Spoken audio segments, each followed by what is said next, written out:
my name is Syfiyah from Class J Legal English. I make this video for my final task, reviewing a contract, and today I will review a contract about copyright. The license agreement, effective from June 14, 2002, is between Hearst Arts Fantasy Architecture and Bruce Hearst as the licensors and Noel Romeo as the licensee. This recital established that licensors owns exclusive rights to certain copyrightable works, including fantasy architecture designs and products. The licensee desires to use those works, and the licensors has agreed to grant a license for such use under the terms of agreement. For this paragraph, it outlines the terms of the license granted by the licensors to the licensee. It specifies the scope of use for the licensed work, including restriction on international sales and sub-licensing, and confirms the licensee's retention of rights to packaging design and trade dress. Additionally, it emphasizes the licensee's agreement to abide by the terms and conditions set forth in this agreement. And then, the ownership of work. This paragraph states that the licensor is the sole owner of the work and all associated registrations. The licensee acknowledges this ownership and agrees not to claim any ownership rights over the work or any related works.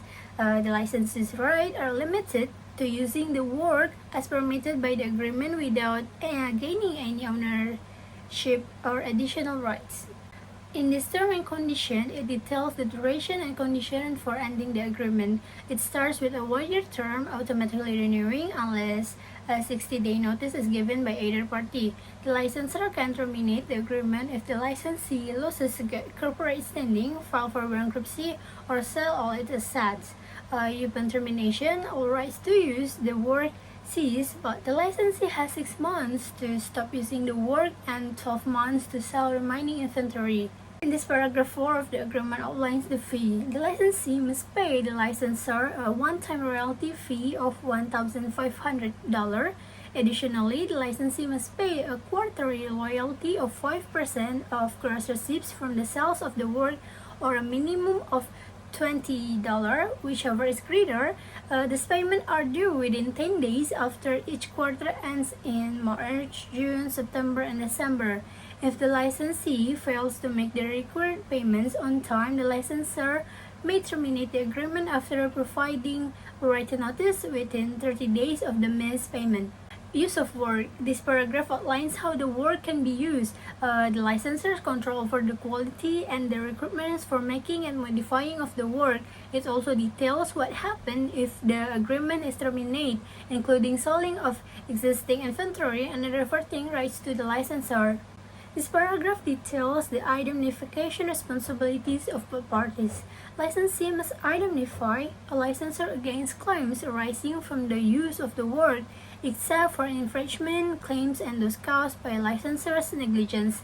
Licensor must indemnify licensee against claims, including copyright infringement arising from authorities' use of the work, but not for packaging or advertising design created by a licensee. Licensor has the right to maintain federal registration, handle infringement claims, while licensee must cooperate but is not responsible for costs and cannot enforce rights without licensor's consent. Assignment. This agreement, including the license given to the licensee, is specifically for them and cannot be handed over to someone else unless the licensee sells pretty much everything they own and tells the licensors about it. If the licensee tries to pass on the rights without following these rules, it won't count. However, the licensor can hand over their rights and responsibilities without asking the licensee first. Validity of work. The licensee agrees that all copyrights for the works are valid, along with any associated registration. They also acknowledge that any rights they might get from using the work belong to the licensor. However, this doesn't mean the licensor gets a cut of the licensee's profits to revenues, except for the fees that mentioned in paragraph 4. This paragraph specifies the process for delivering notices, demands, or requests under the agreement. Notices must be in writing, and delivered personally or by register or certified mail to the list address. It outlines the specific contact information for both the licensee and licensors, including a copy to the licensor's attorney. Notices become effective upon the receipt. And this insurance mandates that the licensee must provide proof of general liability insurance upon the reasonable request of their licensors. The insurance should meet state mandates minimums, cover third-party injuries related to the work, include a general advertising liability clause, and indemnify the licensor as outlined in paragraph 6 of the agreement. In essence, it assures the licensee has adequate insurance coverage to protect both parties from potential liabilities. Paragraph 11, arbitration, outlines the procedure for resolving dispute arising from this agreement. Both parties must agree to binding arbitration, where each selects an arbitrator and the arbitrators choose a third.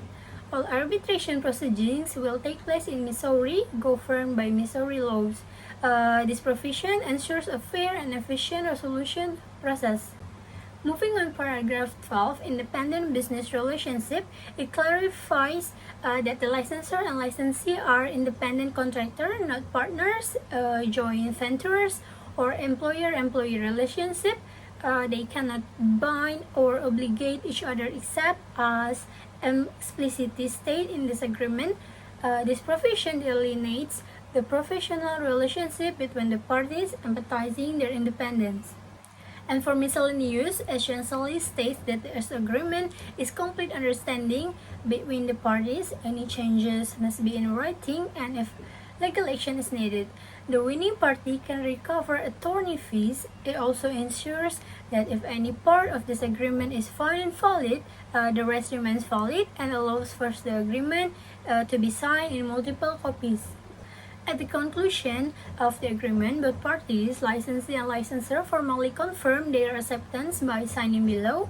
Noel Romeo, representing the licensee, signed and dated the documents on June 14, 2002. Bruce Hurst, on behalf of the licensors, also signs the agreement. The signatures serve as a testament to the parties' mutual understanding and acceptance of the terms outlined within the agreement, rendering it legally binding. And that's my review for this contract. Have a good day and thank you so much.